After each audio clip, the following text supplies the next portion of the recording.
What makes your platform different or unique? It's a connected platform, meaning we use all synergies of connection to change behaviors. You said 5 components of learning? Learner to content, learner to learner, learner to self, learner to instructor, and the 5th one is learner to machine. They're asking about stuff that's not even related to the job, but it's related to their work-life balance by the sounds of it. Number one thing that drivers are dealing with right now is stress. Dr. Gina Anderson is on the show this week. Yes, the Trucking Risk and Insurance podcast even has a doctor on the show, but she's not just any doctor. Tune in to find out Gina's specialty. That's coming up next. Welcome to the Trucking Risk and Insurance podcast. Gina Anderson, welcome to the show. Can you take a few seconds and introduce yourself, please? Hi, everyone. My name is Dr. Gina Anderson. You can call me Gina. And I am the CEO and co-founder of Luma Brighter Learning. And we are a learning company in the transportation and logistics industries, and we serve other industries. But we have a connected learning platform to connect folks. And I am a learning scientist, so I study the brain. There. And because you are a doctor, I thought I would do a sophisticated look. I love that. Yeah, I love that. Oh no, the pressure's on. The pressure's on. There's not too many doctors we get on the show. We've had lawyers, so other professionals, but we've got to have, a little sophisticated look for Dr. Gina. All right, so you've got a learning platform that one of your major segments is the trucking, logistics, transportation industry. What makes your platform different or unique? I love that question. Well, first of all, I love this industry, what you all do for educating and working with drivers and everything you do. Thank you so much for having this show, because this is one of the reasons why I have my company, is because we need to connect people. And that really is the premise of our platform. It's a connected platform, meaning we use all synergies of connection to change behaviors. And so there isn't another platform in the industry that really focuses on the science of the human brain and also the psychology of how to change behaviors to be able to leverage what I know about human connection in our brains to change lives. And so a lot of times people think of learning as content. And I know that content alone, unless it's authentic and meaningful and creates emotional resonance and has all of these elements, can change a life. And so for me, the difference between drivers coming home or not, or staying in the industry or not, is really about touching and meeting them where they're at in their own needs and learning. And so really that's what makes Luma unique, is that we have a lot of different components that could be integrated into an existing learning management system, or they could use us as a standalone learning system, or we could integrate into other human resources systems, because we have different components of all interaction modes of learning that could be plugged in. So we're not here to replace everyone's learning. Everyone has different elements of their learning. It's to help enhance where you're at and where you need help. So the different science components, we can talk about any of them. I could talk about all modes of learning. So let's go. Let's do it. Well, I think it's really important, I believe, because drivers, I think they know that in today's world, they have to continue to enhance their skills. Yes. Right? So when it comes to adult learning, how in the world do you design something that's effective for other adults to reap the benefits? Yeah. So you can't deliver the same thing to every individual, because everyone's brain is different. Everyone's experience is different. But the way that we were all trained and we sat in education, and we continue to see this in trucking, is somebody stands up in front and delivers information, and everyone is supposed to learn in the same way. in the same moment, in the same time. And that's not how adults learn. Every driver brings unique experiences that have to be leveraged. And so people say, Gina, that's great. How do you do this? Like, how do you do it? Because we're all so busy. We don't have time. We don't have money. We don't have resources. You have to invest in the individual. And so that's what we do at Luma. Our technology helps meet individuals where they're at. We can ask learners, what do you want to, what this driver, what do you want to learn about? Where is your skill? Where do you need extra assistance? And then meet them where they're at through the 5 interaction modes. Because did you know, you probably know this because you're both educators, but within the first hour after you hear something, you lose, and this is an average, but you could lose over 51% the first hour of that information. So even if you wear that hat, Chris, or I dress as a bear, or John dresses up as a lion or a tiger, people are going to remember that. Ballerina.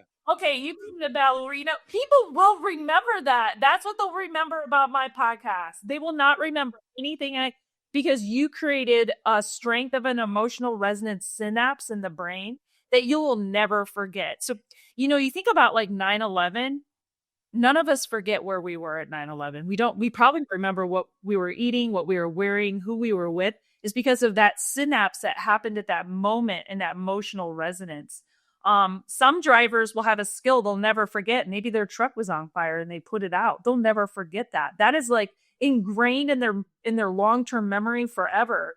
But the reality of most information isn't like that. It doesn't create emotional resonance. We have to repeat this information because every hour after that, you lose even additional information. So I laugh when I go to an orientation in trucking and I watch these fleets do this. And then I say, Gina, I told them they should remember it. And I'm like, well, I mean, the reality is, even if you were the most exciting person ever saying this stuff, they're not going to remember it. So you have to use science principles, repetition. You have to present it in the moment that they're the most creative, when your brain is the most ready to learn. We don't know. I don't know, Chris, when you're the most ready to learn. When do you feel the most engaged? There is a point when you feel the most engaged during the day to take in information. Do you know when that is? Can you tell? Yeah, I'm definitely a morning person. I'm most productive, most alive in the morning. Yeah, absolutely. John, what about you? I'm probably that. I've since the pandemic, I've gotten a little bit later morning. So, like 8, 9 o'clock, I can really absorb then. But before then, I'm still napping. Yeah, absolutely. And you know what? Think about this. You have cognitive overload. Like, there is only a limit that your brain can hold, and your attention as well, before your brain starts to wander. So it's interesting to me. I've been into an orientation where I've seen payroll. That's like the most important topic. Everyone wants to know when to be paid and how to be paid.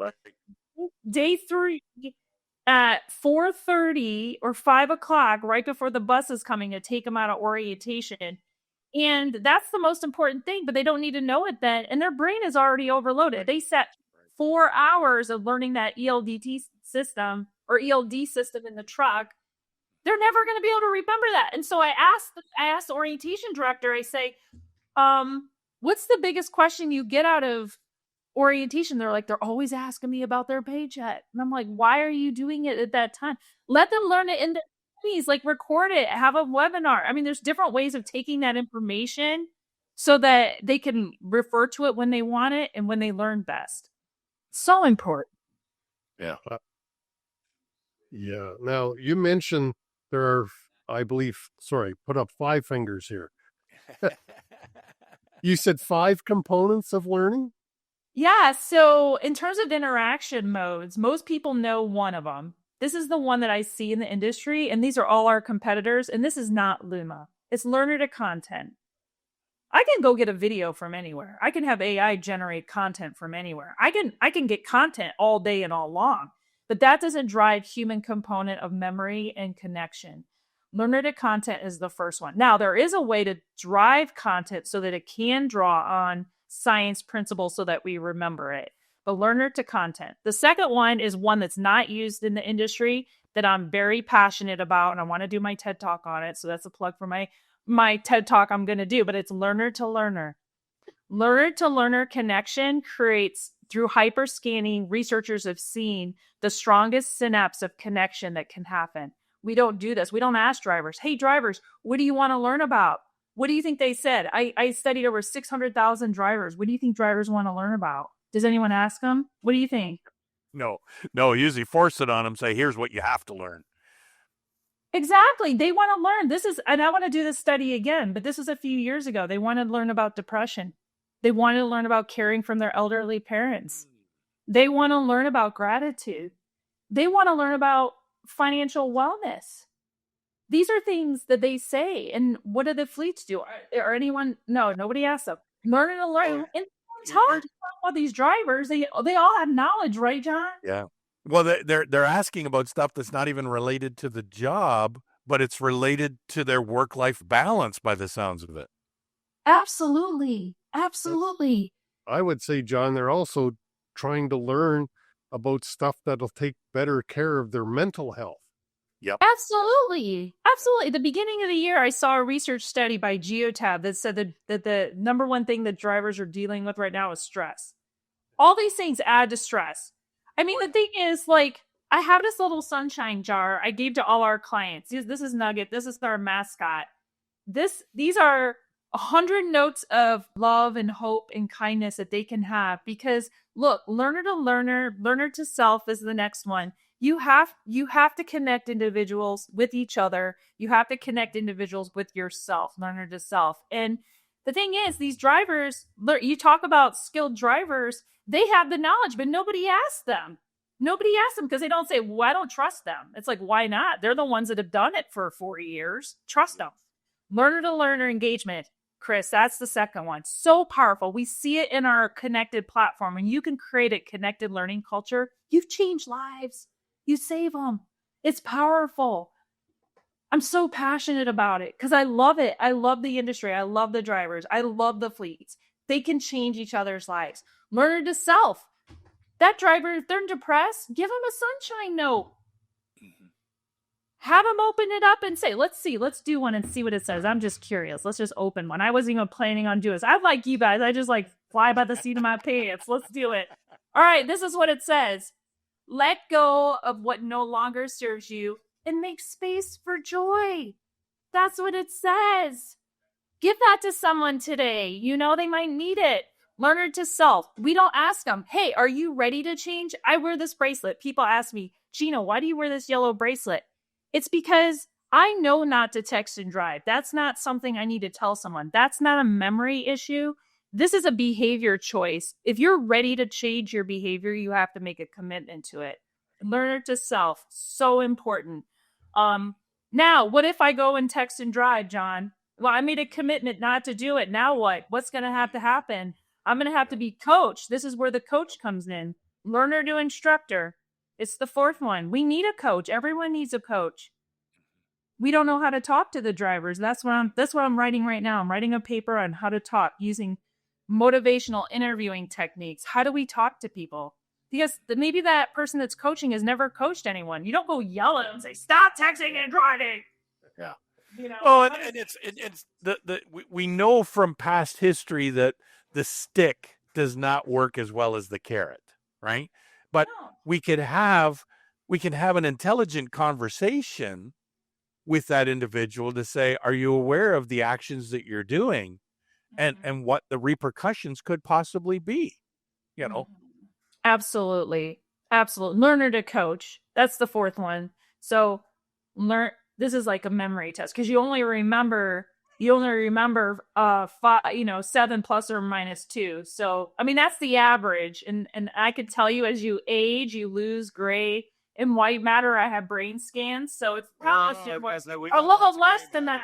A lot less than that. But this is 4. So learner to content, learner to learner, learner to self, learner to instructor, and the 5th one is learner to machine, and with AI and different elements. And let me give you an example of this. So if you were sending out content, so you use learner to content, okay, it's generic, doesn't have an impact. Okay, be safe in a parking lot. We all know to be safe in a parking lot.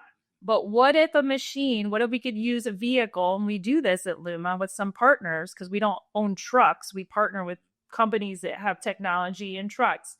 What if the technology could serve up a parking lot to you using Luma so we can scan and create an immersive learning experience where you can see the parking lot and we tell the driver, hey, there's hazards in this parking lot, be safe.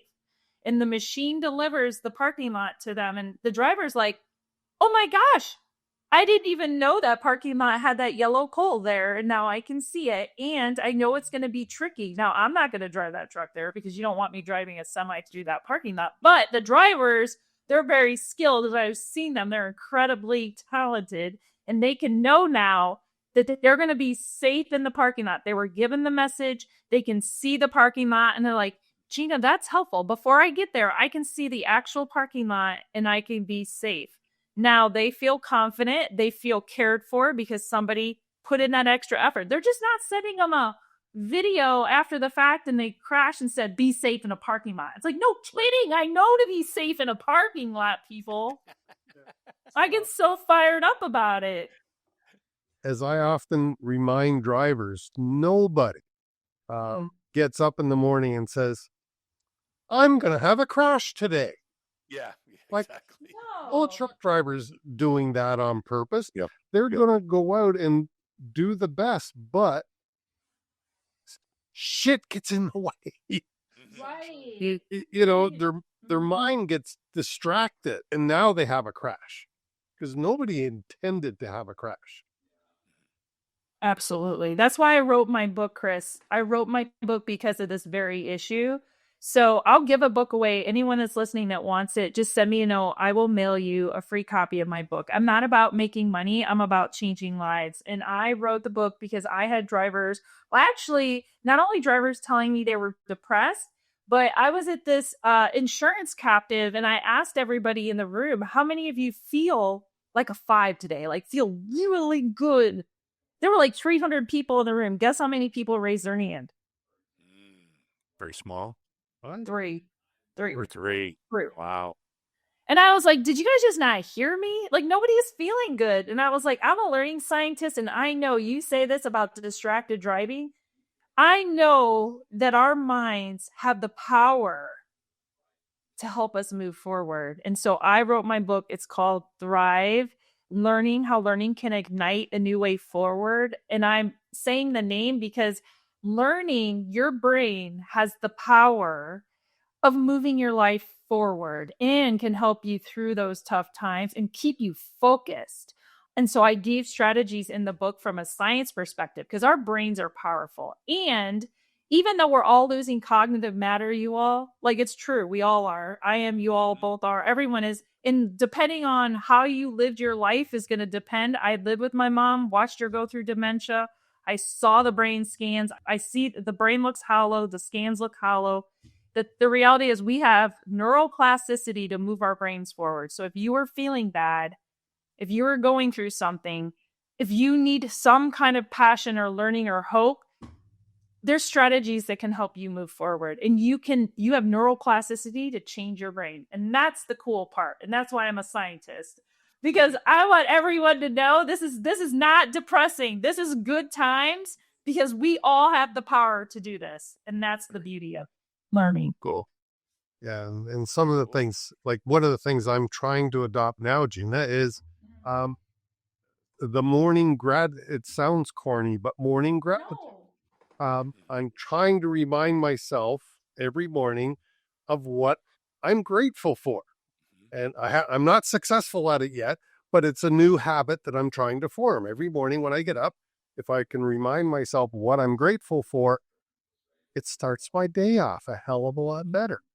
It does, doesn't it? It's true. It's proven. I write about it in my book. It releases neurotransmitters that actually go through the cells of your body and change your life. This isn't. So let me use an example of like a professional athlete. It's like practice. You talk about skill. Your mind is like a sponge. You have to continue to do this day in and day out. Like when you're a tennis player, I played tennis in college. You know how many tennis balls I hit off a wall when I was a little kid? Billions of them, right? It's like you just continue to do it. It's not like a one-time thing. This is not like you do it a week and you're like going to feel better. This is a lifetime of being dedicated to the most important organ, I would argue, that you have is your brain. So feed it goodness, feed it love, feed it goodness every day. I'm so proud of you, Chris, for doing that, because it is not easy. It seems, especially guys. Guys don't talk about it because they're supposed to be strong and big and tough, and it's proven, right? It's proven there's so many men that need another man in their life to say they love each other and to support each other through gratitude. It's powerful. It's not a weakness, because it can set you free and it can make you live the life that you've been wanting to live. Well, and I believe, for at least for myself, I've got a lot to be grateful for. Well, it's true. I've been blessed in many ways. One of them is good health. I'm an old guy, and I've got good health. Thanks God. Yeah. Yes, right? Oh my gosh. Like, I went out, I was having a really tough time this weekend, just like struggling with my thoughts. And I went out and I saw the most beautiful hydrangea that I've ever seen. And just taking the time to like notice what you have just in front of you, you can appreciate those things. So powerful. Drivers who are anybody that's struggling, give them that challenge. Like, think about that thought. I call them shadow statements. I write about them. And when you tell yourself in a flash of a second, you have power over those, you can make bright statements, like you said, to make you feel better. It's better to say, today's going to be a good day. Did you guys both say that today? Today is going to be a great day. I did, because I was looking forward to this. Like, today's going to be a great day. But how many times do we just pick up our phones and start scrolling?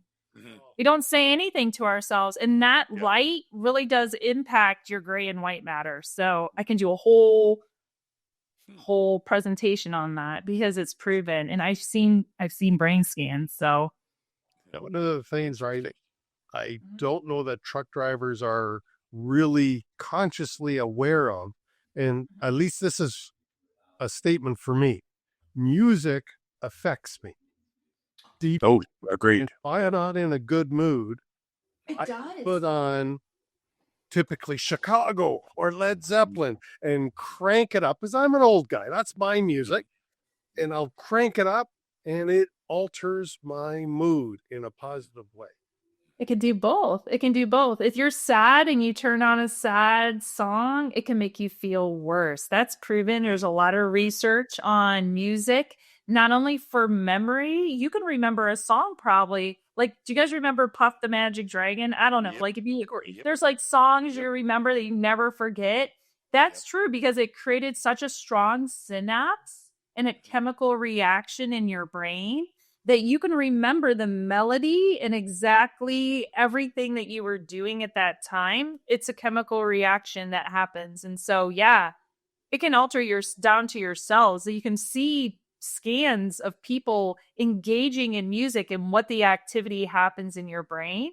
So music does have that. It's a proven, research grounded, evidence-based fact that if you're feeling sad and you put on sad music, it'll make you feel worse. And if you're happy and you put on, Whitney Houston, so you think you could dance or whatever it is, you're going to feel great. You can use music to alter, but that's short term. Right. That's not a long-term effect, but it does make you feel good in the short term, for sure. And what I want drivers to hear from that is, first of all, music is one of the things that truck drivers typically listen to a lot too. And so be aware of how it may be affecting you in the truck at that moment. Right? So, Absolutely. We talked about a book that wasn't on our talking sheets. Oh, I appreciate that much. Well, we're here to talk about Luma. So bring back the conversation back to the learning platform that you're so proud of. How companies and drivers use Luma to change truck driver behavior? Yeah, absolutely. Thank you for bringing it back to my connected learning platform, because for me, all those elements I talk about, learner to content, learner to learner, learner to self, learner to machine, learner to instructor, all could be accomplished through Luma and the different elements. And if you say, well, Gina, I already have a learning platform, it's okay, because I'm sure there's an element that you need help with, like individualizing learning. We have the ability to bring in data from the FMCSA, from fleet telematics into Luma, and we can deliver not just a safety video, because people are doing that. Again, a video does not alter behavior, but we can couple authentic content with a conversation, a coach, an instructor to coach, in a psychology surveys. So learner to self, like, do you want to change this behavior? Do you know why the fleet wants you to change this behavior? We could do learner to learner, so we can bring drivers and drivers together, or we serve enterprises, so we can bring warehouse workers, we can bring dock workers. It doesn't have to be a driver, but bring people together to share their knowledge around a topic. For example, one of our clients is Anderson Trucking, and they have little, not only dash cam videos, but also like prompts like, what do you like to eat while you're on the road? And the drivers go in and share all their knowledge in Luma, in the platform. And that's learner to learner engagement. But you can alter behavior, coaching behavior, by bringing in a mentor or bringing in another driver to have these conversations about what they're feeling and what they're going through. Because a lot of times people don't want to share that in an open, because they're scared. They're afraid they're going to get fired, right? They don't want to tell someone they're struggling. So it gives them the ability to connect with people in that way. One of the problems that we have today is we have a lot of new drivers, and a lot of those new drivers are mostly probably through immigration processes. So you have people that are coming into a new environment, a new country, to learn a skill, or just even for some people, just to get a job to survive. Right. So one of the problems that we run into is it's easy to get into the trucking industry, but am I really fit for the trucking industry? Right. Just going to work for a company and going through their training process may not help me find that this might be the fit for me, but maybe I want to, because my father did this, my grandfather did this, my uncle did this, or whatever, my cousin, or, 3 other guys I know have done this. So it's got to be good, but what I'm hearing through the Luma platform is we can kind of bring that together in a much better way, rather than just here, follow these training programs and here's the keys to the truck and on your way. Exactly. I love that you say that, because we have the ability to translate in like 52 languages. And, people ask me, they say, Gina, but that new law, it has been the law, but the English proficiency, we have that in Luma, where the drivers can actually study the signs.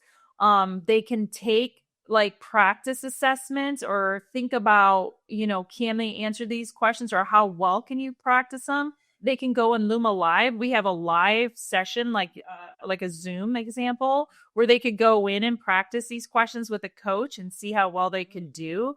You could use it as a screening tool. We have complete platforms in French and Punjabi in Luma, that everything in there translates. Now, we do have some fleets that say, look, we can't have that turned on. So you can turn off the translator, but you could turn it on later, or just customize what you want it turned on for. Because let's be honest, you learn best in the language that you were born and raised in. That's just the reality of it. So just to force people and say, well, guess what? Then you can't do it, then they're not going to be able to do it. So why not give them the opportunity to learn it and support them to learn in their language? And they have to do the test in English too.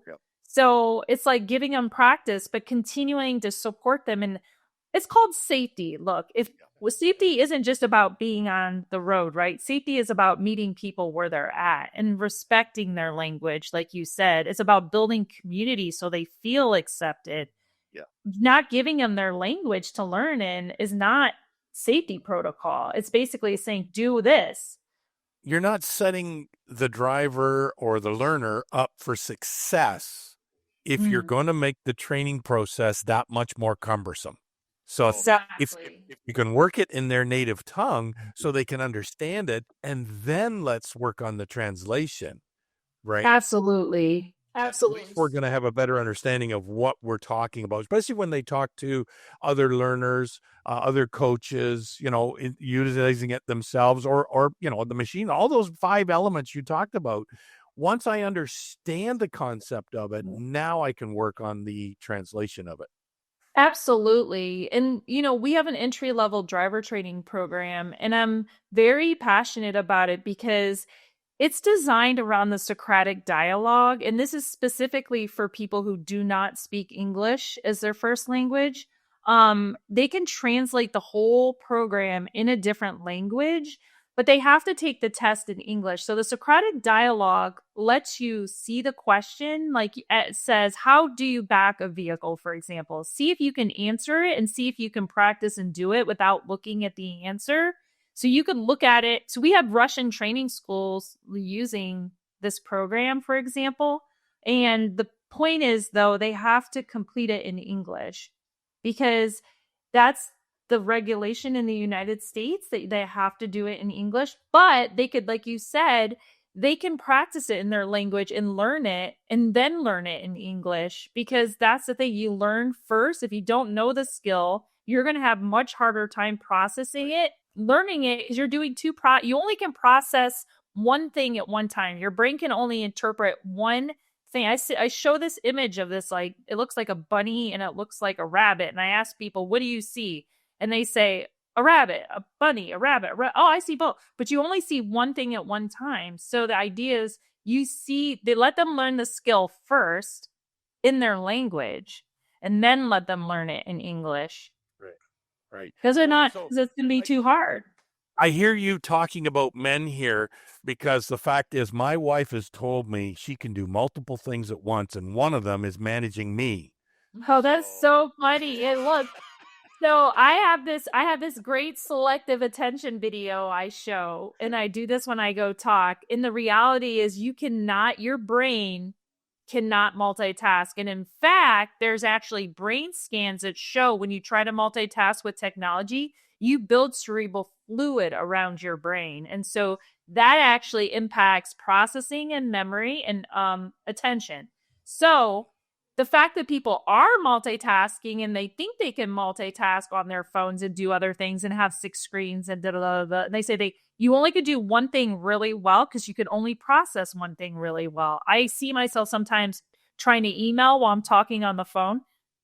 You can't do both really well. It's kind of like distracted driving. It's like, well, I had this guy come up to me, John, after a presentation and argue with me like, oh, I'll multitask. I can do when I drive. And I'm like, look, you can argue, you can think you can, but I have evidence and proof that scientific that you actually cannot. You think you can, but you can't.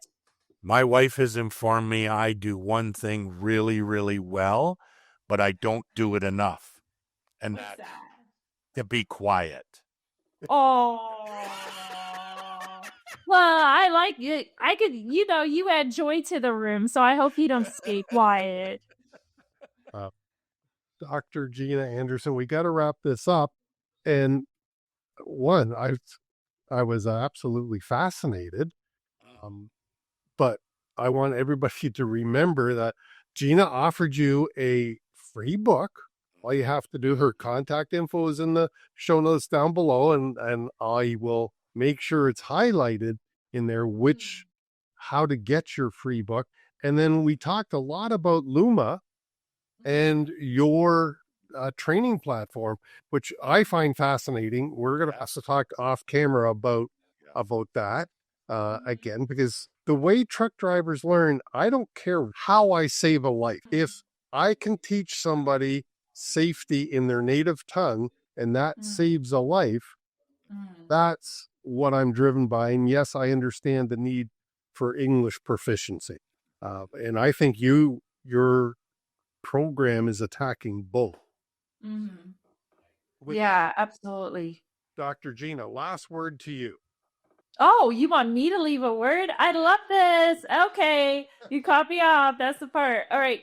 So I want just to leave you all with this thought. learning is really the seed of life.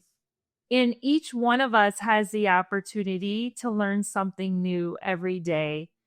Don't be alone and learn. Connect with other people and take your perspectives and share your stories. Because honestly, as we continue to have a diverse workforce with different generations, I just released a research paper on how our brains are different by different ages. One of the things that's true for learning across all the ages is that being connected and sharing each other's stories has the biggest impact on a lot of different elements of your brain and your functionality. So if you want to connect with me, my information, like Chris said, is in the show notes, but I'm happy to share and continue to share the science of learning. It should be free. Education should be free. And we openly share that at Luma. So follow us. I'm happy to share to help anyone move forward, to save a life and to change behavior. So thank you so much for having me on your show and giving me this opportunity, because together we can do anything. We really can. So thank you. Thanks for coming on the show. We'll invite you back. Thanks, Dr. Gina Anderson. Thank you. Bye. Thank you, Gina. That was a great interview. And I, for one, have already ordered my book. So I thank Gina for offering that to all of us. And I look forward to exploring the Luma platform. If you've got questions about a different way of online learning, reach out to Gina Anderson. Her contact info is in the show notes down below, along with her book. All right, Johnny and I appreciate you. Don't forget to click a like and subscribe. And perhaps you want to share this episode of the podcast. We would appreciate it very much. Johnny and I appreciate you. All the best. We are out of here.